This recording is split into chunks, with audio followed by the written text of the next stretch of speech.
paz do Senhor Jesus, gente. Vamos mudar aqui a câmera. Vídeo 15.365.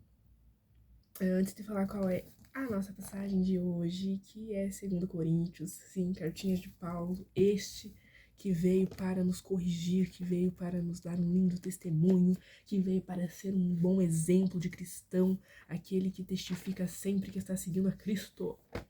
Vamos orar? Vamos orar aqui com o coraçãozinho aberto. Eu tô com muita vontade de chorar hoje, então assim, se eu chorar aqui, gente, vocês... os irmãos me perdoam, é pra honra e glória do Senhor. Amém? Vamos orar. Senhor, meu Deus e meu Pai, Senhor Jesus, diante da sua presença, Senhor, eu te louvo pela sua palavra. Te louvo, Senhor Jesus, pelas cartas de Paulo. Te louvo, Senhor Jesus, por tudo aquilo que o Senhor usou o seu servo para falar. Senhor, sabemos que a honra e a glória não são humanas, mas são de ti. Que se até aqui, Senhor Jesus, o Senhor nos trouxe, foi por misericórdia. Se o Senhor nos permitiu ter acesso e conhecimento a isso, foi para a sua honra e glória. Foi porque o Senhor é poderoso, foi porque o Senhor teve misericórdia das nossas vidas, Senhor Jesus, tão pequenas, tão infames. Senhor, eu oro para que nessa noite eu seja, Jesus, um instrumento nas suas mãos, uma oferta agradável a ti, e que eu fale, Senhor Jesus, aquilo que o Senhor quer falar. Porque, Senhor, eu sei que essa vida que até aqui está, não veio, Senhor Jesus, para ouvir palavras humanas, mas veio, Senhor, porque precisa ouvir de ti, precisa ouvir, Senhor, a sua palavra, precisa ouvir, Senhor Jesus, a sua vontade. Senhor, eu oro para que o Senhor transpasse, meu Pai. Transpasse, Senhor Jesus, a minha carnalidade, e que seja nessa noite, nesse momento, Senhor, somente o seu Espírito Santo a falar, que seja somente, Senhor, a sua voz que venha ecoar nesse coração, porque, Jesus, a sua igreja precisa tanto do avivamento, e sabemos, Senhor, que o avivamento começa na sua palavra. Então, Senhor Jesus, eu quero pedir, eu clamo, Senhor Jesus, eu imploro, fala, Senhor Jesus, aquilo que nós precisamos ouvir. Não permita, Senhor, que nós venhamos a nos afundar no lamaçal do pecado, nos afastar, Senhor, da sua presença. Não queremos ser como os porcos que voltam, Senhor Jesus, aquilo que deveriam ter já há muito tempo desistido. Senhor, eu oro, porque sei que o Senhor ouve a minha voz, ouve, Senhor, a voz da sua igreja. Toca, Senhor Jesus, em cada coração, em cada vida. Que, Senhor, através desta palavra, seja gerado, Senhor, nesta pessoa o arrependimento, seja gerado, Senhor Jesus, nessa pessoa a transformação. Porque, Senhor, como vemos em sua palavra, o que provém de ti, Jesus, gera transformação para melhor.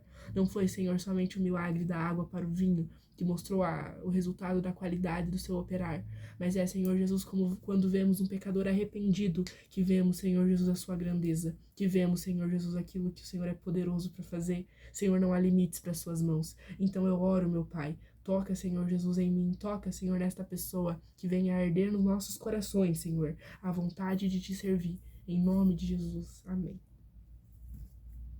2 Coríntios capítulo 7, eu vou ler em duas versões, tá bom? Na NVI, que é a que eu sempre estou. A alegria de Paulo. Capítulo 7, versículo 9. Agora, porém, me alegro, não porque vocês foram entristecidos, mas porque a tristeza os levou ao arrependimento, pois vocês se entristeceram como Deus desejava, e de forma alguma foram prejudicados por nossa causa. A tristeza, segundo Deus, não produz remorso, mas sim um arrependimento que leva à salvação. A tristeza, segundo o mundo, conduz morte. Vejam o que esta tristeza, segundo Deus, produziu em vocês. Dedicação, desculpas, indignação, que temor, que saudade, que preocupação, que desejo de ver a justiça feita. Em tudo vocês se mostraram inocentes a este respeito. Na versão Almeida Corrigida, deixa eu ver se é Almeida Corrigida mesmo, porque eu sempre confundo as minhas bíblias, gente. Eu tenho duas só, e mesmo assim eu se confundir. João Ferreira de Almeida, Revista e Corrigida. Segunda edição 2009. Capítulo 7, versículo 9. Agora folgo, não porque fostes contrariados, mas porque fostes contristados para o arrependimento. Pois fostes contristados segundo Deus, de maneira que por nós não padecestes dano em coisa alguma, porque a tristeza segundo Deus opera arrependimento para a salvação, da qual ninguém se arrepende. Mas a tristeza do mundo opera a morte. Porque quando o cuidado não produziu isto mesmo em vós, que segundo Deus fostes contristados, que apologia, que indignação, que temor, que saudades, que zelo, que vingança, em tudo mostrastes estar puro neste negócio. Vamos lá. Carta aos Coríntios, carta a uma igreja, certo? A igreja de Coríntios, aos cristãos que lá estavam. E aqui já começa me chamando a atenção o fato de que muitas vezes nós oramos pedindo sabedoria e discernimento. É uma oração correta? Claro. O que o cristão contemporâneo moderno mais precisa é discernimento, é compreender aquilo que está provindo de Deus e aquilo que não está provindo de Deus. Não é porque está ao alcance das suas mãos que é para você pegar. Não é porque você está ouvindo que é para você praticar. Então, por isso, oramos tanto por discernimento, por sabedoria. E aqui, vou contemplar na NVI. Porém, me alegro, não porque foram entristecidos, mas porque a tristeza os levou ao arrependimento. Vamos até aí. Estou feliz. Paulo fala assim. Estou feliz porque estão tristes e essa tristeza conduziu ao arrependimento. Não estou feliz porque vocês estão entristecidos ou humilhados ou por qualquer coisa. Não. Estou feliz porque mediante esta correção houve em vocês despertamento. Houve em vocês transformação. Mais à frente, quando eu falo de discernimento, de sabedoria, é sobre isso aqui que estou falando. A tristeza, segundo Deus, não produz remorso, mas sim arrependimento, que leva à salvação. A tristeza, segundo o mundo, produz morte. Há muito discernimento ao qual oramos para ter, que está aqui, ó, na Bíblia. Seja nesta aqui, seja nessa daqui. Na palavra de Deus. Ali ele se encontra. Ali ele se revela, ali ele está. Mas muitas vezes é mais fácil para nós, eu, você, a igreja, orar a Deus pedindo algo e não ouvir a sua resposta. Então, talvez a resposta para muitas orações é: comece lendo a minha palavra, comece meditando na minha palavra. Mas queremos os atalhos, queremos os caminhos mais fáceis. E aí a gente pede para que milagrosamente sobrevenha em nós todo o entendimento e sabedoria, sendo que Deus já deixou a nós a sua palavra. No livro Deus que destrói sonhos, Rodrigo Bibo vai falar sobre isso. Sobre as vezes em que oramos para Deus por uma resposta, a qual ele já deixou. Por exemplo, nesse mesmo capítulo, Paulo vai falar sobre julgo desigual. E aí, ainda assim, a gente vai orar, vai ver gente orando, perguntando a Deus: Senhor, está correto? Senhor, ainda pode? A palavra dele já disse. A palavra dele. A Bíblia já fala que não. Ainda assim, a gente insiste, porque a gente acha que Deus vai ouvir e que a gente às vezes nos coloca no protagonismo que achamos que somos diferentes. Não, amiga. Não, amigo. A gente aqui, ó, mesmo suscetíveis a erro e que devemos seguir as orientações de Deus, porque ele não é suscetível a erro, ele é perfeito, santo e glorioso, tá? Aí, a tristeza segundo Deus não produz remorso, não é aquele martírio, se tá martirizando, mas que não gerou transformação, não é de Deus. É pesado isso, né? Aquele negócio assim que fica ali o tempo todo batendo de frente. A palavra de Deus vai falar sobre diversas coisas, entre elas sobre o arrependimento, que Deus não resiste a um coração quebrantado e contrito, como lá em Salmo 51, Davi vai se mostrar contrito. O homem segundo o coração de Deus pecou, mas se arrependeu, não ficou no pecado, o abandonou. Arrependimento é também libertação, sabe? É a transformação, perdão. Agora, quando a gente pede muitas vezes perdão pela mesma coisa, eu vi isso no perfil do Eliseu Rodrigues, me inspiro muito, que ele fala, se o seu pecado, você está tendo que pedir muito perdão pelo mesmo pecado, talvez o que você devesse pedir fosse libertação. Você está aprisionado ali. E não é porque você é crente há 25, 30, 40, 60 anos, tem 80 anos de igreja, quando Abraão nasceu, você já era crente, que você não está suscetível a isso. Porque às vezes o cansaço nos leva a uma queda e uma distração, e a distração é a pior coisa para um cristão. Porque a distração vai começar a nascer em você, não tem nada a ver, não dá nada, só uma vez, não vai acontecer nada. E ali a gente começa a encontrar um erro. É ali que se vê a falha.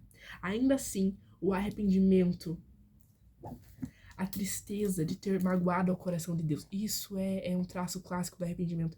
É você olhar para o que você fez e pensar: Deus está triste comigo. Eu amo e não queria entristecer seu coração, ainda assim eu fiz. Isso daí vai gerar o arrependimento que leva à salvação. Você abandonou, você pediu perdão, confessou a ele, dele provém o perdão, e abandonou. Pediu a ele forças, ele pode te fortalecer para você abandonar isso. Ele pode.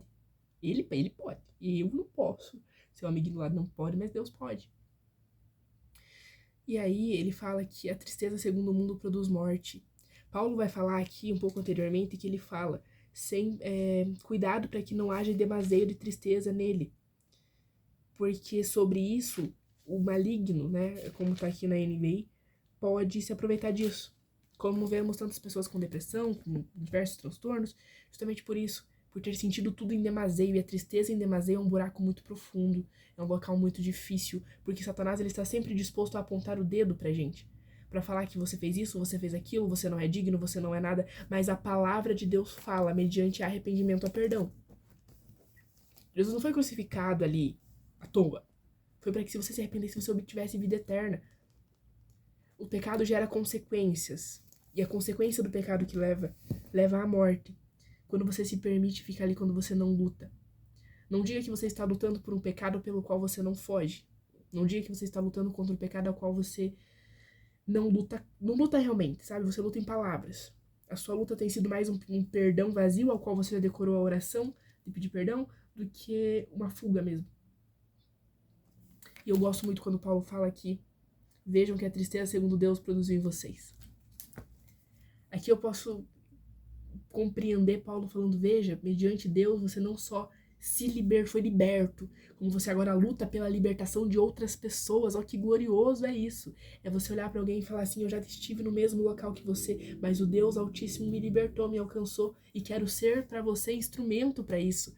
O salmista Davi, no mesmo Salmo 51, ele vai falar, que daí ele vai falar do evangelho e ali também haverá transformação. Deixa eu ver se eu encontro isso, porque às vezes a gente tenta lembrar de cabeça e a gente não lembra, né? Mas Davi vai mostrar que ele quer ali conduzir: livra-me dos crimes de sangue, e a minha língua louvará altamente a tua justiça. Abre os meus lábios e minha boca entoará o teu louvor. E aqui ele vai falar também sobre os pecadores se converterão a ti. Então eu ensinarei aos transgressores os teus caminhos, os pecadores a ti se converterão. A transformação vai gerar um testemunho diferente. E vai gerar também uma pessoa com ousadia para pregar contra aquilo. Porque Satanás, ele se levanta muito fortemente com aquilo de você não é merecedor, você não é capaz. E Deus vai falar pra gente: você não é merecedor, você não é capaz, mas eu tenho misericórdia de você. A minha graça te basta, sou eu quem te capacita, eu quem te chama, eu quem te sustenta. Glorioso isso, eu acho sensacional. Quanto mais a gente lê a Bíblia, ainda que de forma mais superficial, como é o que eu faço nos devocionais, porque tudo vai de aprofundamento, a gente vai vendo Deus se mostrando quanto Ele é grande. Glorioso é o Deus que nos chamou, glorioso é o Deus que tem nos sustentado. Eu oro para que, se há em você arrependimento, que isso seja realmente arrependimento, que haja transformação. Eu oro pela sua vida, para que você seja alcançado pelo arrependimento verdadeiro, que você venha ficar triste por magoar a Deus.